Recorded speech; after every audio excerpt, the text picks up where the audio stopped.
Hey, good afternoon, everybody. Tom Stewart here. I'm with Liz Trotter. Our guest today is Mike Callahan, and this is Smart Business Moves. Hey, Hey y'all. Mike, how are you? Doing good. How you doing, guys? It's Doing Crazy well. Wednesday. Yes. Aren't they all? Aren't Yeah. they all? We were just talking about that earlier. I was like, so Tom, when you have those days where everything is really, really urgent and you just don't know that you have time to get even to the urgent things, is like, yeah, life. Like Hmm. some days I That's guess. Today standard is that operating day. procedure. Oh. But Tom, go ahead. So Tom was saying something really amazing right before we went live. I was like, Tom, why are Yeah, you saying this? Like I, here, say it live. I can't remember. Uh, Oh, it Oh, was so yeah, no, insightful. I know. no, it was talking to Mike. I mean, Mike truly has innovated. The home service industry does a lot of work with house cleaning businesses and a few other verticals as well. But we were talking about, and I'm going to be rambling about this a lot over the next few months because it's kind of a big deal to me. We started cleaning business today back in April of 2013, and we wrote our anchor article for that. And this was back when we spent a lot of time doing this type of stuff. We interviewed a ton of people about the future of the residential cleaning industry. And a lot of the feedback we got was about how technology was going to change how we do business and automations and stuff like that. And that was like a concept that seemed like that was a ways out there. But Mike has really innovated and has basically taken that concept and made it come to life.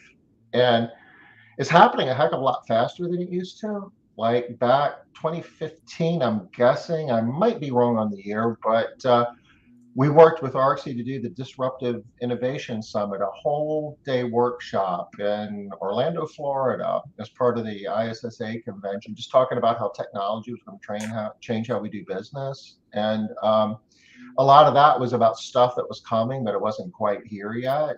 And, you know, the automations are here, and it's even broader than that. There's a lot of different ways that technology is changing how the competitive landscape. The companies that are embracing technology are growing. I mean, Liz, you coach a lot of cleaning businesses, and you see some companies are having crazy growth. Absolutely. Yep. Would they even be able to do that 10 years ago, five No, years ago? no. No. That's the reason why you can get $1 million companies, in 2.5 years. You remember, I mean, we all remember when the $1 million company was like, wow. Now Yeah. it's kind of funny, right? Now everybody's like, yeah, all right. Yeah, you get a bunch of cleaning business owners together, and you can't swing a dead cat without hitting somebody who's got $1 million business, right? I mean, that's kind of table stakes at the moment. But Tom, stop swinging dead cats. Just like side That's right. You're a cat person. I would never do Yes. that. I mean, I I would guess never do I'm that. happier that they're dead. They're No, I'm an animal lover. That's an old saying Yeah. from the hills of Virginia. You could swing a wet sock instead. Okay. There you go. But yeah, you're right. Um, the way it is now, everybody's, it's so much easier to make money now with all the automations. And actually, not just with what Mike's doing too, but like Maid Central is along the same lines, Tom. Right? Well, So, it's a tech stack. It's about your technology stack, and there's a lot of really awesome tools out there. And if you get the right ones and put them together, it can be a significant competitive advantage. What are you seeing, Mike? I mean, gee whiz, you're working with businesses, tons of Yeah, businesses there's I every mean, day. there's a lot of great stuff going on outside of what we're doing. I mean, it's crazy because as you're still looking at the stats to break $1 million, and actually do that, it's still only 3 to 5% of all businesses. But I think what's really going on here is the ecosystem that you guys have built. You may be able to swing that wet sock or dead cat and hit another $1 million business. But if you look at a national perspective, those stats really haven't changed that much. I think the ecosystem in the organizations that you guys are in right now and the ecosystem that you guys are teaching in are just a lot more educated contractors, and they're adopting these technologies. You've had Riley Patoshnik on. Riley's doing some great things of pushing SMS and some other things that he's doing with his websites and SEO. Libby with Recruit. They're the ecosystem that you guys have brought in around smart business moves and Made Central, and cleaning business profits there it's really it's something to be said. There's a very similar ecosystem going on in the lawn care industry as well right now, but there's something to be said that you have basically formed a group of early adopters that are actually, as Michael Gerber would say, that they're working on their business, not in the business. So I mean, honestly, it feels like that endless amount of tasks we're talking about as a business owner that you're never going to get there. But I've kind of got to give some kudos to the people watching here live or recorded. The people that are actually following this are actually taking the time to get out of their business and work on and implement these things. So I think that's the difference. I don't think the ecosystem it's the whole entire country has changed. It's just the influence that you guys have had in this industry has brought a lot of people to the top, and you've got a bunch of powerhouse business owners. It's funny. I'm kind of glad you said that, because I'm not so much sure that we had the influence, but we've all heard that you are, a product of your closest people that you're around the most. And I think that is what's happening. We tend to be around people that are moving, growing, looking for the next thing, that are forward thinking. And so to us, it just looks normal. That's what we're seeing. And just the pictures, I was unfortunately able to make it to Chicago this year for a conference this year. But literally starting right out the gate with Gosha showing her office over there at Helping Hands, and the amount of influencers in that building in the new office, the pictures there, right down to the trade room floor, the amount of really successful business owners, even from the outside looking in and just from the Facebook posts, it was star-studded. And I think you guys have really done one hell of a job surrounding yourself with the top of the top people in the industry. There's still a lot of businesses that really could benefit from this, but I think that the ecosystem that's following you guys and it's part of that tight group there is just next level, and they're taking action. And they are adopting to this technology. And not to sound self-serving, but automations and some of the stuff we're talking about is not new. I was doing this almost 10 years ago in my lawn care company, not to date myself. And it wasn't even bleeding edge at that point. I was probably more cutting edge. But the group that you've got around yourselves, and the group that we've got in home cleaning as well as lawn care, they're drinking the Kool-Aid. They're buying in, and they're winning. You were doing it 10 years ago, and it was available 10 years ago to the companies that had, not everybody's capable of going into some of these CRM products and developing campaigns and doing the stuff that you did then that you even do better now. I believe it's been democratized now. It's available to anybody who really wants to do it now, which was just kind of the cool thing that, 10 years ago, it was like, well, yeah, Mike can do it, but, he's got special powers and I could never figure that out. Well, it's not the case today. It's a matter of, part of it's choice and part of it's just getting stuff done, the implementation part of it. Just putting the work in. And it's been there, and it's not too late, because it's still in the service industry is cutting edge. But I think the cool thing is we're impending this potential recession that everybody's talking about. We could potentially be a little more agile and cut some workforce, but I'm kind of talking about, let's not cut the workforce. Let's bring them from the lower jobs that they're doing to get them to the $100 an hour jobs. And I feel that this inner circle that's watching this Facebook Live or the recorded is the companies that are going to win right now. And a lot of the competition in the service industry is starting to, you can feel, and they're starting to retract. And like I said, probably aging myself again, but in 2008, that was one of our biggest years in our company. I think we almost tripled in size, but we didn't sit on the sidelines. We took the extra cash that we had in the war chest and doubled and tripled down. And man, the $70,000 to $80,000 of advertising we did in April and part of May looked 10 times as great because no one else was even out there. So if we're looking and talking about technology and automations and some of the stuff we're probably going to talk around SMS is really big right now, text messaging and that instant communication. If you're watching this is potentially the next shift for you that I took advantage of 10 years ago, this potential pullback in the finances recession is going to give you that opportunity to actually go out and dominate that market you're in locally. So, Mike, tell us what exactly it is that you're doing, because yes, we know it's automations, we know it's tech, but for people that don't know you, they might not know exactly what it is that we're talking about. What automations, what tech, like? Yeah, so if we're talking about that magical $1 million mark and beyond, there's 5 stages of business, and what we've kind of figured out is along each one of those stages of business, there's a growth hurdle. And you can manually do it, and you can actually, you can overcome it. But really, by using automations, we make sure what should happen happens each and every time. So that stage 1 business, if you're a cleaner, I like to call it stage 1A and B. Stage 1A, you've got a full-time job, and your biggest hurdle is time. You don't have enough time to build that cleaning business. Stage 1B is like, the heck with the man, I'm starting my business and I'm going to make some money. But now the biggest pain point is leads. How do I get enough leads? It's not just like your friends and family. You got to get enough leads to survive, to actually feed your family, put food on the table. And then when you go into that stage 2 business, that's about 100,000 to 300,000 a year. That's going to be your sales process. And Michael Gerber kind of puts it best. We're all technicians on an entrepreneurial seizure. Nobody really wants to be the salesperson. But in order to get past that stage, someone literally has to come in Monday morning to Friday, and their full-time job is sales. And when they come in at the end of the week, if they made their sales quota, they did their job. But what we all find, at least in my business in the early days, is we sell a lot of work, then we do all the work. And then we're running out of work. We better start selling some more work, and we got to do more work.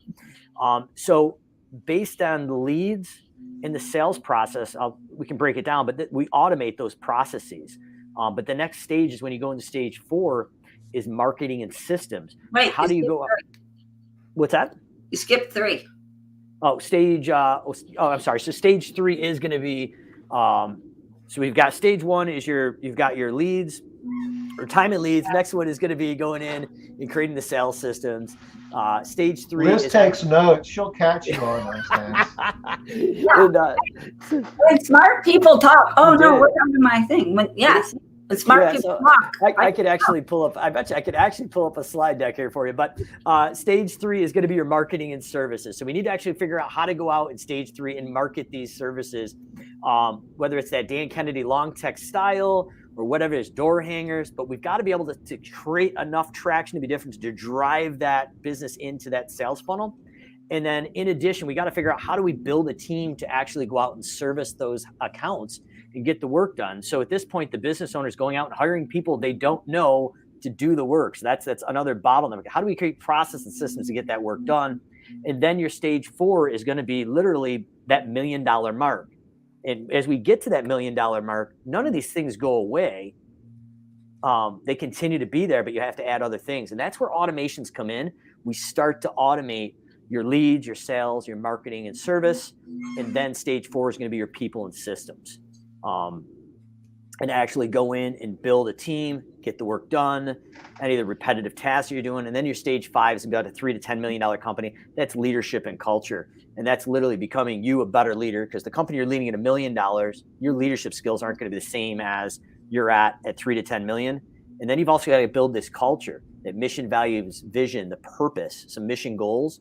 And as you become a better leader, how do you make mini leaders to kind of take those 3 things we talked about before the call? As a leader, at this point, you're setting the vision, you're building the team, and hopefully number 3, most important, you're not running out of money.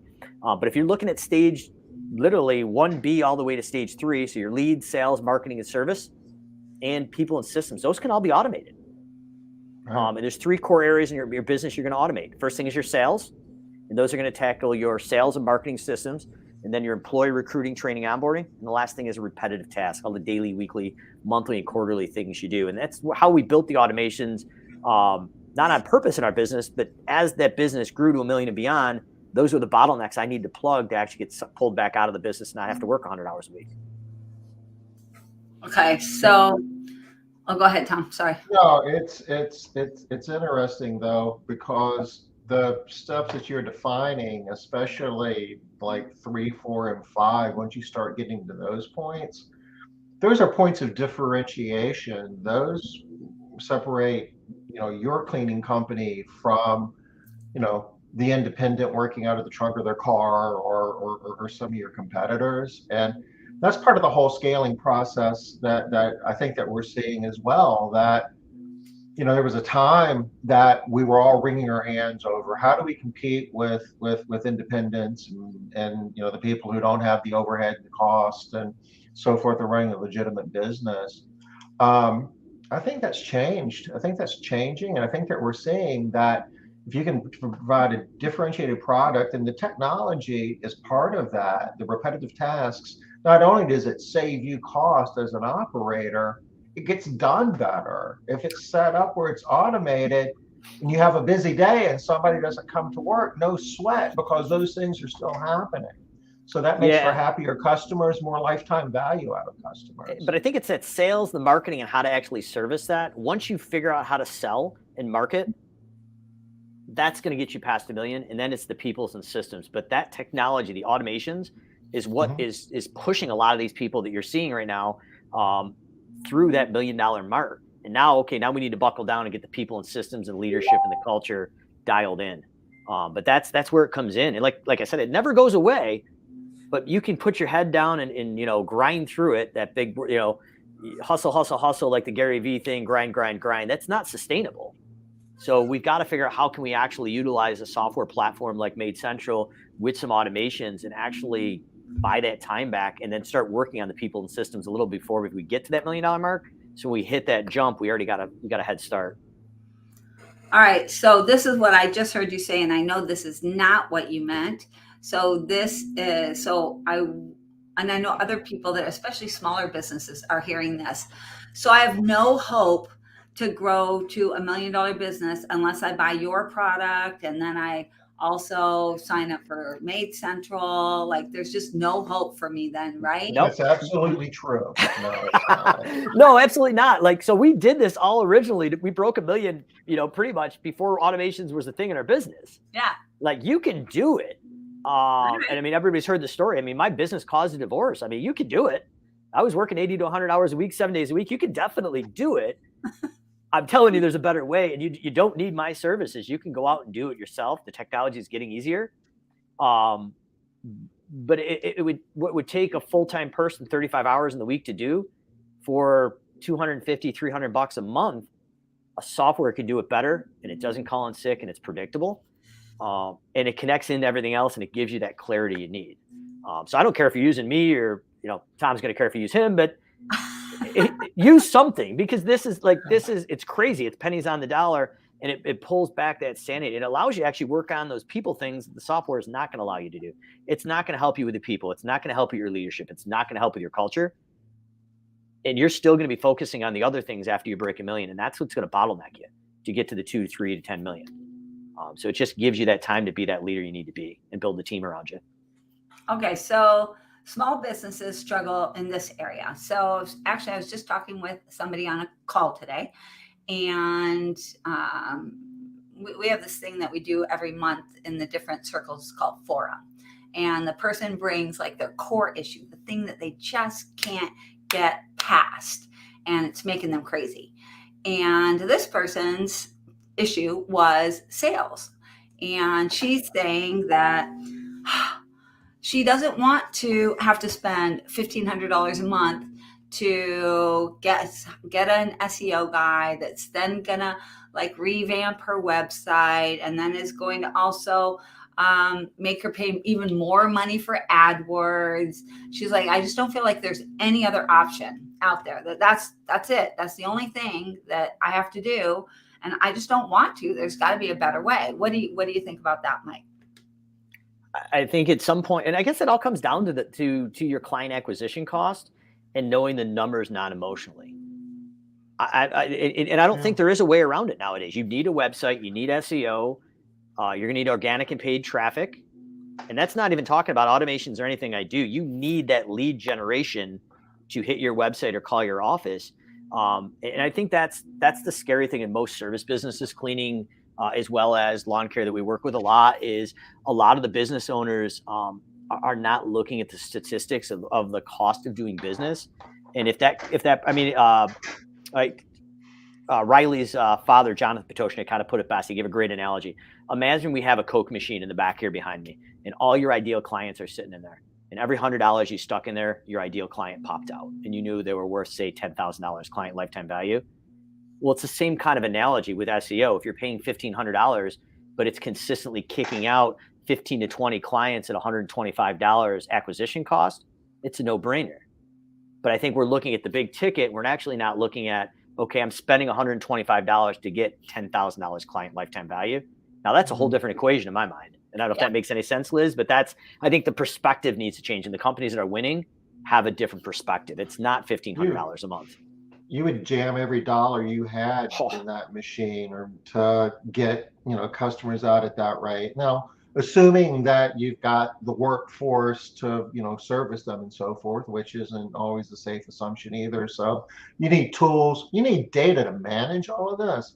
But if you've got the numbers, you can look at SEO and AdWords and other types of paid advertising as an investment rather than an expense. And when the flywheel's spinning and you're jamming that $100 in and you're getting a customer out, you're jamming, as many as you can. I mean, it sounds ludicrous, but in the condensed sales season for the lawn care season, between April and the middle of May, 70 to 85,000 on average. Mm-hmm. And it was like clockwork. We knew if we stuck it in across 3 or 4 different platforms of advertising, statistically, it came out every year. Now, the crazy thing is when we first started doing that, it was all direct mail. And it was literally, if you had a snowstorm, when you actually had all of it setting at the post office, we had one year where it literally flopped. We had a foot of snow when they all went out. We couldn't control it. So the cool thing is with a lot of this digital marketing now, not necessarily for home cleaning, but in different verticals where it's really seasonality. If like the sun's not out, they're not thinking about that service they need on the outside. That's the scary thing. But now with the technology, you can actually kind of trigger when it goes out and then it doesn't go out.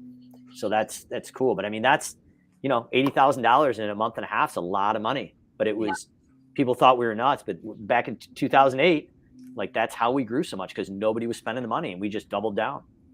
So, to the question, somebody say, well, I don't want to invest, I don't even think you said invest, spend. I don't want to spend the money. And it's like, well, don't spend it, but you've got to invest it. I mean, we've worked with business owners who don't want to return an email or answer their phone either. I mean, there's a lot of things that we don't want to do in our business, but we need to do in order to be successful. And investing, properly in your business is part of it. And technology is the same way. I don't want to spend money on software and things that go and the support that goes around it. Well, you can choose not to, but the companies that are being most successful are making those investments. All right. Well, here's the next little piece. So her response to that was this. Yeah, but like investing in SEO and that kind of stuff, or spending money on SEO, etc., that's like radio advertising. You don't know if you're actually, I don't know enough about it to even do it. How do I know if I'm actually getting anything from this money that I'm spending? So what about with automations, Mike? If people are investing money into automations, is there a way for them to see a connection between what I'm spending and what I'm making? And this goes directly to these companies that are going from, I've done all the work myself. I've never done any advertising. I've never done any marketing. And I got here just by doing all of these things. Why do I need to do something else? Because what got you there is not going to get you where you want to go right off the bat. But yeah, if you're looking at it truth be told, there's not a lot of companies doing what we do. But there's 3 areas. If I'm going to look at an automations company that I'm looking at for ROI, or if I'm doing it myself, I want to look at for sure. The first one is once we've got that lead acquisition from the website and they get in the software, the CRM, we want to look at your close ratio. So what is your average close ratio for your estimates? The biggest return on investment right off the bat is the estimate follow-up. If you're not following up at least 5 times across different communication channels, you're probably losing 80% of the work in your market. So we'll see closing ratios on estimates, if they've never followed up automated, double and sometimes triple. So you should see a massive surge in the first 60 days right there. That's awesome.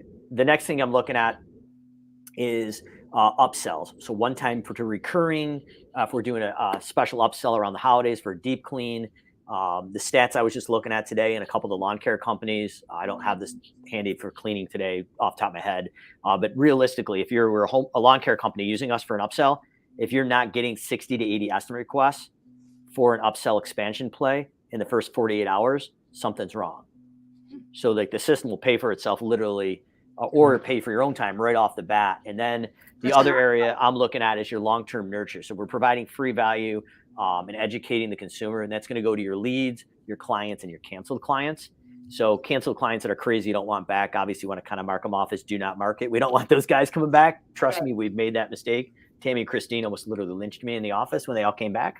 But after we segmented the crazies out, we see on average in the cleaning industry about 2 to 2.5% on the high level 3 of your canceled clients coming back. So those are like 3 areas that you could pretty non-emotionally look at. And even if you don't know your numbers, you could see a significant increase.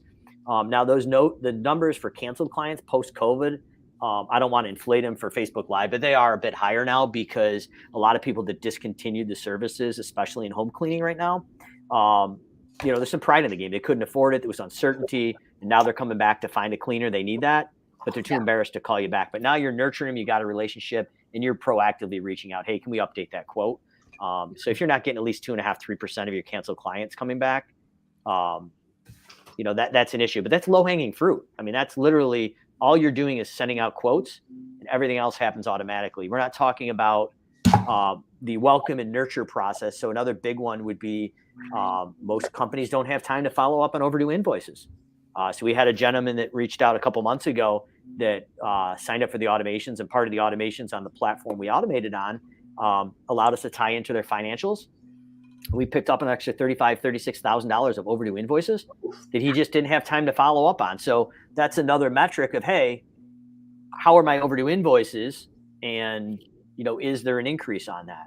Now I'm recommended if you're doing residential, you're running that card right after the service and they're not going too far. But this guy had some commercial clients as well. And it was low hanging fruit. And it wasn't that they weren't going to pay him, but he just never really followed up. And the office was too busy. Asking to be paid. Exactly. Yeah. So, I mean, those are low hanging fruit that I would say that's a return on investment.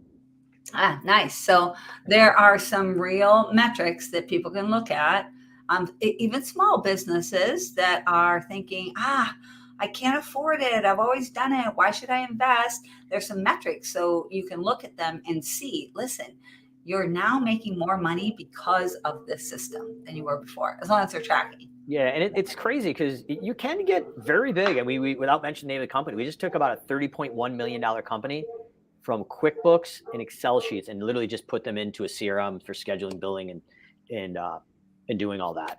And it was like in the first week or two, they realized that they had missed in 1 week $10,000 to $15,000 of work that was on their Excel sheet schedules that literally just got missed. But when the software swept through and highlighted them in red and said, hey, these guys were supposed to be done by the end of last week, they're like, oh crap.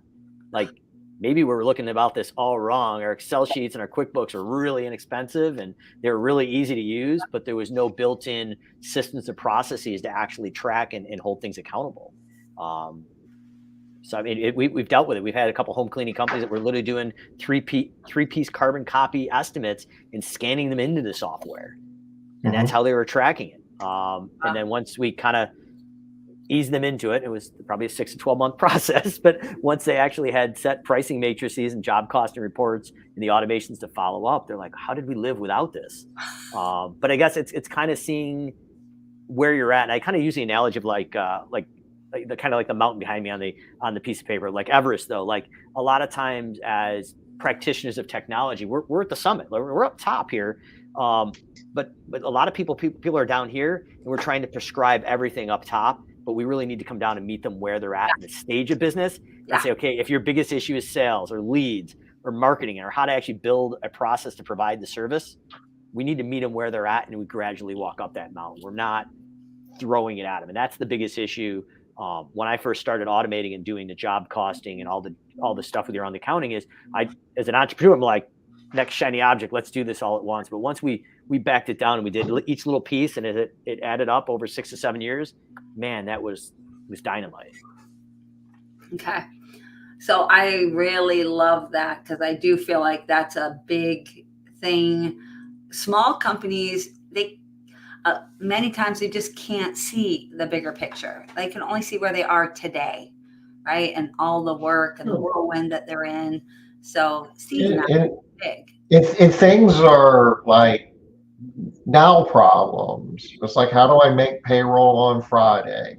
And today's Thursday. And well, if we make these investments, we'll be able to, grow our business where those won't be as big of worries. Yeah, but I got to make payroll tomorrow. And we've all been there. It's a real thing. I'm not making that up from somebody else's experience. I mean, yeah, it says easy does hard, but wow, if you can at least squeak out a little bit of time, a little bit. I mean, that's the other part of it as well. I mean, I know people in the residential cleaning business that are spending 5 figures a month, hefty numbers on AdWords and things like that. They have all their data, and this is investments and the flywheel spinning, and they're growing their business. But depending on where you are, I mean, you can do things in a lot more modest way to make progress. So, you don't have to go crazy, and you don't have to, you don't want to do things that, a $5 million a year cleaning business is doing. If you're at 500,000, you don't want to do what they're doing. Certainly try to do it on their scale, but start taking the steps to get the flywheel spinning, to get, the sales going, and there's profit in the margins. All the stuff that Mike's telling you is there's customers out there that will sign up for your service. There's more revenue that you can have without really burning a lot more calories or even making any type of meaningful investment. It's not a, for some of these simple automations, you can get your money back real quick. Yeah, and even if you're not automating, like something simple as like a business card would like refer a friend, leave it behind on the counter. Like there's a lot of little things that you could do if you're in an affluent neighborhood and that's your ideal client. Literally, when you leave the house, drop literally door hangers on the 3 houses on both sides of the house and the 3 across the street. You're starting to build some density. You're building brand awareness. Hopefully your car's wrapped every time you're in the neighborhood. Now, if you're in 2 or 3 driveways a week instead of 1, it's just a compounding effect. It's not one silver bullet, but it's brand awareness and bringing it together. And when you're ready to automate it, then you just start at the pain point based on that stage of business is what we kind of prescribe. So what if somebody is they're thinking, okay, I need to jumpstart my sales. And they're thinking, okay, I need a full-time salesperson now. Is there a way that they can hire somebody? They don't need a full-time salesperson. Maybe they can use automations to be able to augment somebody that's working less, or any thoughts there? There's a couple things. Speed wins right now. So if we can all possible avoid it, in-house estimates are a thing of the past, as far as I'm concerned. We can, worst case scenario, we can do it hourly with a minimum, or we can do a high-low price range. But we should be using a product from an MLS database like Zillow and asking some qualifying questions based on how many people are living there, pets, things like that, based on how clean that house probably is. And we should be instantly quoting over the phone and trying to close. And if we're not, a basic estimate follow-up automation should be in play. But that doesn't even have to be stateside. You could get a virtual assistant to do that. Or there's online booking forms like Made Central has, where it's an automatic quote. But the speed is going to win right now. And that's where I would start. So you don't need a full-time salesperson, but you need to have a full-time sales system. Right. I like that. It ties into the automation. I mean, we see year over year a larger portion of traffic to your websites coming in on a mobile device, and we're seeing a larger portion of sales happening through online booking. People don't want to talk to people. If I have to pick up the phone, I mean, I'm speaking for myself. Every year, a larger portion of our potential market for clients in the house cleaning industry have a preference not to have to pick up the phone and deal with people. And Tom, I got a great example of that today. Not officially releasing it, but we actually just acquired another company. It's going to be under the Simple Growth umbrella, but it's actually under separate LLC with separate insurance. And I literally went on, signed up for QuickBooks today. And within about 10 minutes, I've got a $3 million liability policy that I didn't have to talk to anybody. Clicked a few buttons, entered in some data, and literally had an email within 5 minutes. And it got a $2 million plus another $1 million aggregate liability umbrella and a whole bunch of other stuff with it at a great price. But I didn't want to call anybody. And they made it so stupid easy that they're like, okay, now your QuickBooks account's set up. What else do you need? Do you need payroll? Do you need Berkman's Comp? Do you need this? Which would have taken me, if I called somebody locally to do that, would have taken 3 days of back and forth. And it was instant. And I had it. And I probably got a better price on it. The customer service was phenomenal. There was no customer service because there was nobody to have to talk. But it was, I mean, you couldn't have done that 5 to 10 years ago. Pre-COVID, you could not have done that. I remember going to get the insurance for Simple Growth and for the lawn care company. I had to go down to the guy at the corner. It was a great experience, but it took forever. I don't have time for that. I don't want to do it anymore. So if you can have that experience in your cleaning company, that's like you've won. Absolutely. Okay. I just had a very similar experience. I had to rent a car. Back in the day, not that long ago, I want to say 6 months ago, when I rented a car, I had to sign an initial like 10 pages and give them my license and my credit card, not a debit card, had to be a credit card. And, it was a whole huge thing. And after waiting in this huge line, get up there, 10, 15 minutes with them, go outside, walk around the car, make all these notes on the car. Then they give me a key. I have to go find the car, right? This is a whole big thing. Then when you bring the car back, huge process. This time, I didn't have to wait in a line. I walked up to the window. They asked me my name. They gave me a little card that had, I don't know what was on it. I don't even know what was on the card, something. And they said, go to whatever lane it was, or aisle it was, like J, and pick a car, any car you want. The keys are in it, and just put this car on your dashboard so that you can leave. I was like, I don't understand. I don't even know how to do it. But that's it. I mean, the game is changing, and the companies that are going to adopt are going to win, and the other ones, they're going to lose. And if you have a choice between using rental car agency A, which puts you through the routine that you used to use, and rental car agency B, which makes it, they call it eliminating friction, has a more frictionless process. Yep. You're going to use B, and you'll be willing to pay more for that. You don't really I don't really care how much it costs. I didn't really ask. I don't. Guess what? That's who I'm using next time. I don't know what it paid. Don't care what it paid. As long as it's not going to be like $5,000 a day. Yeah, I'm doing that all day long. Yeah, where were all the questions about the gas and who's going to pay for the gas and how much I was going to pay? Where were those questions? I don't even know how gas got in the car. I don't care. When I came back, they didn't do anything. They just pull up, take your stuff, and go. I don't even understand how they did that. How did that happen? Like, how you feel like you're cheated. It's supposed to be harder than that. Way harder. Like, I just walked out and got on the shuttle. The whole process, their portion of it was no more than 7 minutes. That's what we're talking about. That is where introducing systems and technology are going to win. Whether you do it yourself, you pay somebody to do it, that's a whole different story. But a lot of the technology is simple enough where you can get the basic stuff yourself.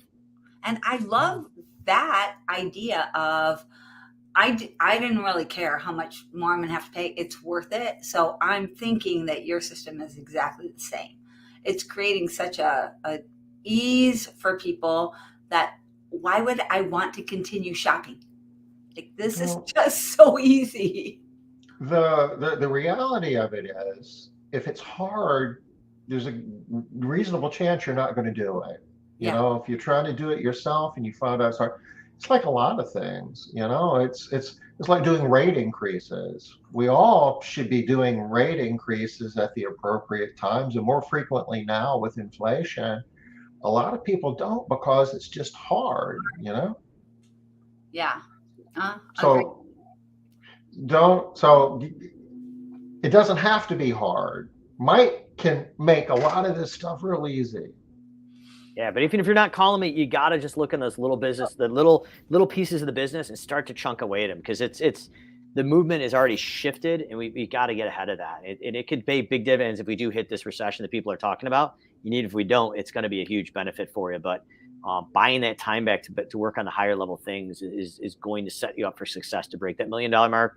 And if you've already broken it and you're just grinding through it, it just makes things so much easier. And a lot of it will give you that non-emotional data that I love running a business, because now that clears up your SEO questions. Like, why should I spend it? I'm not spending, I'm making an investment. For every 1,500 I get in, I get 30,000. That makes sense. Why wouldn't you? Yeah. So Mike, can you tell us a little bit about, or tell the audience just a little bit about, like, what are some of the things that you can make so easy, right? Like, specifically, what can be really easy for our customers, which make them want to spend more money with us, or what can be so easy for us that we can just go on and do something else? Yeah, I mean, if you're doing it yourself, there's going to be some time investment. You're looking at thousands of hours we put into these Navy split test them. The way we actually provide our service is a done for you turnkey system. We complete with marketing copy for emails, texts, and call scripts. It's not award-winning writing, but it's pretty good. And you can go in and customize and make the documents yourself. I mean, but literally from the website lead capture, if you're using Made Central, we're going to recommend you use the online booking forms. That gets right in. We recently just did an integration with Tom over at Made Central, and we've automated Castle Keepers as well as Matt's company over there. And we've got probably, I don't know, close to 20 people ballpark now in the last 2 months that have joined on with good results. But it's a turnkey solution. That are Made Central partners. Made Central partners, yeah. We've got well several hundred in cleaning across all the platforms. That's our latest integration with Made Central. But it's a turnkey solution. So everything's done for you. You go through maybe 2 hours of onboarding calls, one to intake the information, and then the second one to train you how to actually use the automation, really where to go in and edit the documents. Because all you got to do is submit the estimate. Everything just happens. But you get full, complete life cycle marketing. So when you say everything just happens, for people that have never used an automation, they don't know what that means. What is everything? So they would hit the online booking form. Yeah. We'd automatically send them some short-term education to educate them how to do the cleaning themselves. So we're going to be talking about the difference between a one-time deep clean versus a reoccurring clean. So your deep clean, we're going to educate them what the process is, how we're really doing the full clean of the house, how the reoccurring clean is different, what's included in it, any sales or price objections. So I know you guys have seen Marcus Sheridan a few times at the ISSA events. Marcus has a book called They Ask You Answer. Marcus was doing the same thing in his pool company that I was doing 8 or 10 years ago in my lawn care company. But we're addressing the questions that people are asking that are slowing down the sales process. So do I need to be home to have the home cleaned? If something breaks, how are you going to handle it? Whatever those questions are, let's face it, people don't trust themselves to hire a contractor. They definitely traditionally don't trust us as a contractor to do the work. Now through this, they'll trust us, they'll know, like, and trust us. So we're going to educate them around the service, create a higher perceived value, and we shorten that sales cycle through education. That's all automated based on the specific service they're interested in. Cool. Then once we submit that estimate, so that happens automatically. Once we submit the estimate, it follows up 5 or more times via automated email, text, and phone calls. And we're going to create some scarcity. The routes are filling up, some urgency. Hey, do we have permission to close out your estimate around day 20? And a call to action, a CTA. Click here to sign up, or click here, maybe I got some questions I need answered. That happens automatically. Once they become a new client, we welcome and acclimate them. So literally the first email goes out, says, hey, welcome to our cleaning company. If we require a credit card on file, that PCI compliant credit card form could be on there, so that's tackled. And then we're going to follow up. So if it's a reoccurring clean, 30, 60, 90 days. If it's a one-time clean, we're only following up once. So we know exactly based on the type of service they had. But the key is it's personalized. It doesn't look automated. So it looks like somebody from your office, Liz, typed in, hey, how's the service going? And you may just get the response back, the cleaner's doing a great job, but occasionally they're not wiping down the tiles in the master bath. That could become a cancellation issue. We've tackled it and we've adjusted it. Then we go in and we nurture them through happy holidays, all your major US or Canadian holidays. Our monthly newsletters, we're talking about what they should be doing in their home or around the home at proper times. So as we're going into the holiday season, nice. Maybe proper techniques for stove clean out, fridge clean out. And we're providing just valuable education around that. We're not selling them anything. but that's going to your leads, your clients, and those canceled clients who we want to nurture and bring back. So we're going to get them in there. We can run some specials as well in there as well. Then we're going into a process that's already built into Made Central, but we call it Be There, Been There, but basically it's a pre and post notification, text or email when the cleaner's coming and leaving. And then depending on the software, we tie into the financials. So credit card expiration and then overdue invoice process, all the way up to assigning a task or to do for somebody to send them to collections. And then potentially in some situations, whether it's commercial cleaning or residential, there may be the ability through a mobile or a website form for the cleaner to actually say, hey, part of the contract is not stripping and waxing the floors in this commercial building. It looks like it needs it, so we can upsell property specific issues the cleaner's seeing. Nice. And then in addition, we go to 5 to 8 upsells after that that are timed out with the seasonality, and especially in cleaning, one time to reoccurring. So somebody signed up for a moving clean, if they don't have a reoccurring clean, 5 to 7 days, that system nicely goes out and does that. Because usually we're too busy to do that. Yeah. So you say, what happens and it just happens? All that literally happens when somebody requests an estimate and you give them the estimate. Literally turnkey. Nothing, like it's set it and forget it, literally. All you have to do is update your documents, and we give you a full slate already pre-built out with content. And I don't even want to say it's generic. It's pretty good stuff. Most people don't change it, but if you want to go crazy and revamp it, those documents are yours. You go in and you go crazy with them. But I do recommend, if you're looking at it and there is no logo and it looks like it's sent from the estimator's iPhone at day number 2, that email closes at 20%. Don't touch it, because there's a reason why. So it's not because we just stuck it there because we thought it was cool. There's actually data behind these. So day number 2 email, if you're doing it yourself, make it look like it's sent from your iPhone, and literally on average 20% of the people that open that up will actually buy without you ever talking to them. Yeah, that totally makes sense. That's genius. I love that. So you did a really great job of running through like the specifics of the different things. And I think that hopefully that makes it a little bit more clear for people, like all the different pieces. Like one person trying to do all of those things for one client is a lot. But and the fact is, it's not humanly realistic for somebody to do half of those things. No, it's about would not happen. Yeah, 750 or above in sales. What we find from the research we did is it's about 30 to 35 hours a week of mundane, repetitive tasks that are pulled off the office staff. And I'm not going to go down the rabbit hole, but that's just the first piece of it. And Tom, obviously down the line, maybe we integrate the rest of it. But we've got basically employee recruiting, training, and onboarding, complete with video training for the software and the field staff. And then in addition, the repetitive task of all the things. Now you've got 30 or 40 solo cleaners or subcontractors. And if you don't tell them what to do every day, every week, every month, it doesn't happen.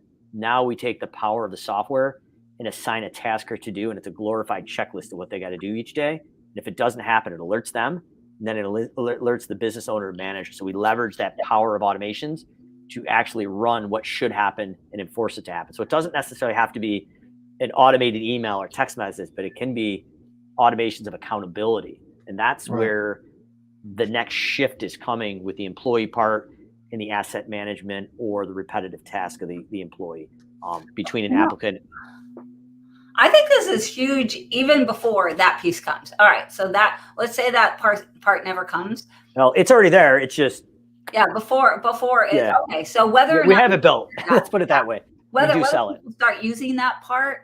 Currently, one of the main things that people are concerned about with their managers, right, is one of the main reasons why they put them into the manager circle is because they keep dropping balls, right? It's like they have all of these things to do, but like they notice that this person over here, she didn't get this customer over here, she didn't get the information about when we do deep cleans. This customer over here, we didn't get her key. How the heck? Why don't we have her key? Or how we're going to get into the house? So we got to make a phone call for that. This customer over here, she didn't know that we only clean baseboards and whatever, woodwork on the first cleaning of the month. How did that ball get dropped? But it sounds like this just eliminates that. Yeah, it would encompass it all. And it's crazy. So I was working with one of our clients in our masterminds group, and they were letting someone go, and it was a huge surprise to the employee that they were getting let go. And I was like, well, Dave, like, it should really never be a surprise if someone is going to be let go. But when they got so busy that they weren't doing their one-on-ones and there wasn't an accountability cadence, I'm like, but everybody should know where they're at every day they walk into this business.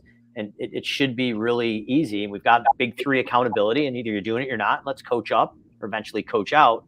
But that was that kind of that repetitive automation that would hold that manager to that ability to treat that transparency and actually have that conversation with the employees. So it's hard because I feel like a lot of our employees will walk in and they don't know where they stand each day. And really that's our fault, but we're not taking the time and holding ourselves accountable to do it. And part of that repetitive automation, even if you're doing it for yourself, is one of the areas we automate is around the owner and the manager. Right. Okay, you just turned people off right there, Mike. People are like, "What?" Well, I mean, hey, if you've got quarterly taxes due and you're the one responsible, you better have something in there holding you accountable. Yeah, absolutely. And that's part of the stuff you would, if you're building those, that's the stuff you want to tuck in there. Okay. Or if you got an admin filing it, like, hey, I want to make sure Tammy and my team's filing the taxes monthly now. Yeah, every month, not just the months she remembers. Exactly. And she was with me at the lawn care company, so she remembers a few months we probably did miss them in the early years, and the $1,500 to $1,800 whack in the wrist we got. So that it happens. Yeah, it totally happened. We were just talking about that. It happens. Yeah, it's so funny that you said that. And most of the time when that is happening, it is because things get dropped. Just because it's, people get busy. Tom, you and I remember the person at Foundations that had how many leads in her email? Yeah, very much. And it's like she doesn't return them. She isn't doing anything with them, but felt that she needed to spend more money on marketing because she needed business. Yeah. So it's interesting. I'm actually getting back on stage next week, and part of my talk is about the 5 stages of business, but we're really going to be talking about the 6 areas where basically you've got garbage cans, like you're literally throwing money away. And that's one of the 6 areas. So like, if you're driving money with that SEO list, you're like, I don't know if that money is really worth it. Well, if there's something not on your website called a lead magnet, where you're giving something of value away for their first name, last name, and at least an email and hopefully a phone number, you've lost it. But now we could take that lead and nurture them. And when they're ready to buy, they're going to be thinking about you. So there are some key areas, and there's about 5 to 6 areas in your sales pipeline. If you don't have them plugged, we've talked a lot about them through the automations because they plug them. That's a big one. So it's not enough just to be driving them to your website, but what if they're not ready to buy? Like, we need to capture them and work them. I mean, that individual's got a ton of cash sitting in there. But how about all the estimates you lose, and you're like, crumple them up figuratively, and they're in the trash? You're like, like, why not nurture them? You already paid for that lead. Even if it was similar to cancel, that's actually higher. But only if 2.5% of those came back, like, that would be huge. Well, that same person that we were just talking about, she would, at the end of the month, she'd be so overwhelmed because there were so many leads that she would just send them all to trash. Just, all right, just mark everything as red and just not even deal. So, so hard, right? So hard. Yeah, but there's a monetary value associated with each one of those, is what I hear you saying, Mike. So don't throw them away. They might not be putting money in the bank today, but some of them will be putting money in the bank in the future, and you'll miss that if you aren't capturing them and nurturing them. Yeah, depending on your market, it's probably $7,000 to $10,000 client lifetime value. So even if you cherry pick a couple of those, 3 a year, that's $30,000 in your pocket. Yeah, we're not talking small numbers here. Yeah, no, that's awesome. And half of that would be profit in your pocket. So if you look at the cost of the SEO or the software or the automations, really, those aren't the numbers that you should be concerned about. It's the money that you're literally throwing out every day because you're dumping your leads out of your email inbox. Yeah, just dump without even contact. I'm just cringing because we probably used to do that in the back of the day too, I'm sure, but like, don't do it. Just don't do it. Busy. People are just so busy. And that's where I really feel like this can really help, especially small businesses. They're just like really are so busy, but they could turn this over to somebody. It sounds like it's completely reasonable. What did you say that they could be looking to spend, Mike? All in, like on the high end, $300 a month, like totally turnkey. That includes the automation software and the automation with us. And that's on the high end. I'm like, what the heck? Yeah, All that's the high end. So it's crazy. But this info, Tom, I'm gonna give it over to everybody in the circles. Yeah, and those automations too, I guess, if you're looking at the big franchises, the $5 to $10 million anomalies in your market, it levels the playing field. A small solo or entrepreneur with 2 or 3 solo cleaners or contractors now can compete with the big players because you've come up as professional, if not more professional, if they haven't invested into it. Yeah. And you're there when it counts. And that's the key.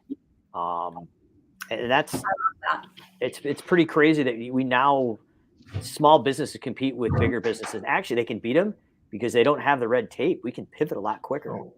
So we have a couple minutes left, Mike. I've got your website here. I dropped the link to your website in chat so everybody can have it. Is there anything in particular that we should point out if they want to know more about your service? I see a button here where you can click to, I guess, schedule a call to learn more about it. Yeah, they can book that. In addition, we also did a webinar with the Made Central members. We did have it's a URL. It's called automatemadecentral.com. And I'm happy to do that because there's the ability to obviously sign up and watch the pre-recorded webinar. And it talks about our automations in Made Central. But the idea there is that we offer about a 45-minute free book a call there. And one of our 7-figure business experts that does work with cleaning companies will actually give you a free analysis on your business and tell you where the things you need to be working on, not just automations, but is it employee systems? Is it job costing? Whatever that is. And it actually, you come out with after the 45-minute call, they email you a really nice PDF and it shows you the couple things you need to be working on going into 2023. So as an added benefit to provide some value, I'm happy to do that. There's no sales pitch. But if you hit book a call, you can actually book that analysis right there. Okay. And the webinar that Tom and I did, the replay is there as well. You know what that sounds like, Mike? What's that sound like? It sounds like a lead magnet. It's close. Actually, it's really, there's no hook. But I will take that as a lead magnet. Sure, that works. That's good, right? Because it is something. The whole point of a lead magnet is you provide something of value, right? It's not okay to just throw something out there and not provide value. But that is something that's actually going to make a difference for people. Yeah. If not anything else, the webinar is worth the look because I literally lift the hood and give you the exact blueprint to do it yourself. So if you are one of those people that are going to do it yourself and tinker around, you're probably not a good fit for us, but I did give you the blueprint. And this is a different website. Is that right, Tom? It forwards. It's called automatemadecentral.com. I dropped that link. Well, actually, here, I'll paste it in there. It's in the chat. Yeah, let's put that in there too. Yeah. So even if you think that you don't want to make the investment right now, you certainly owe it to yourself to watch the video and just educate yourself, learn more about it, because the day will come where you'll want to. Yeah, and what I'll do too is I know we offered it to the Made Central folks there, but if people do actually want to go all in and they have Made Central, there's about $1,000 discount on the setup fee if they went like all in top level. If they're a larger company and needed everything, so we'll honor that as well if they take a look at it and they're like, well, we want to do it because that's already on there. So okay, little more value there, but no need. But watch the video and that's. I know it sounds like a ton of really good stuff. Plus, I love that they will get that little chart telling them what they need to work on, and not just that what they need you to do, but what they need to work on. Period. Yeah, and Dylan and Josh and a couple other people, Virginia, on the team. We've got, I think, 9 business owners that have all scaled at least 7-figure, if not multi-7-figure businesses that are all past clients of Simple Growth that have sold their business and are actually working on our team now. So we get both sides of the equation. The rumor on the street is I'm collecting 7-figure business owners. So we've got a couple in the in the company, but they're really good, honest people, and they're not going to sell you something. So if you're not ready for automations and you haven't hit the summit of Everest and you're down here and you're like, you just need something to get you to the next growth hurdle, they're going to tell you what it is, and it's not a So huge if you want to sales sell pitch. your business, so if you want to sell your business for 7 figures and get an awesome job working for Mike, the first step is to click on the link. Yeah, we're always looking. So we're up to 25, 26 full-time people on the team, and we'll probably be adding another 4 or 5 this year. So if you are a business owner that wants to help people, let us know. All right. I Cool. do have to say real quick, I know we're way over time here. I'm sorry, Tom, but I do have to say, just personally, I've known Mike for quite a few years now, and I know that he's a man of integrity, and he's like the kind of person that you want to do business with. So just, he didn't know I was going to say that. Mom, we didn't talk about that, but absolutely, if you're looking and you're scared and you don't know who to trust, get a hold of them, because this is the company you can trust. Yeah, do your research too. I really appreciate that, Liz. We're not hiding anything. The social reviews and people out there, you'll recognize them from Facebook and your inner circles. And Liz, thank God I'm not following you as the opening keynote next week, so we're good. You're No. silly, Mike. You're silly.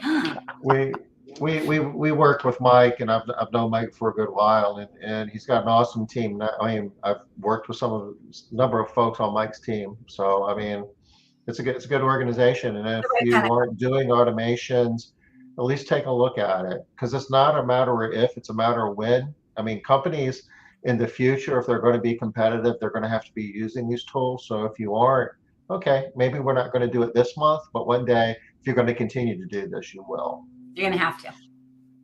Okay, so Awesome. we are in overtime, so we're going to go ahead and call it a wrap for today. Mike, thank you for joining us. As always, it's fun. An hour goes by pretty fast, doesn't it? It does. So good thing my wife picked the kids up, because we'd be in trouble. So I'm gonna go home and get some dinner, and I really appreciate hanging out with you guys, and can't wait to see you guys again in person. It's been too long, so it's been awesome. But appreciate having me on, and everything you guys are doing for the service industry, specifically in the cleaning. Really, really, I think you guys are having a huge influence that you don't give yourself credit for, of the 7-figure businesses around you guys. There's a direct correlation. So awesome work for giving back to the industry.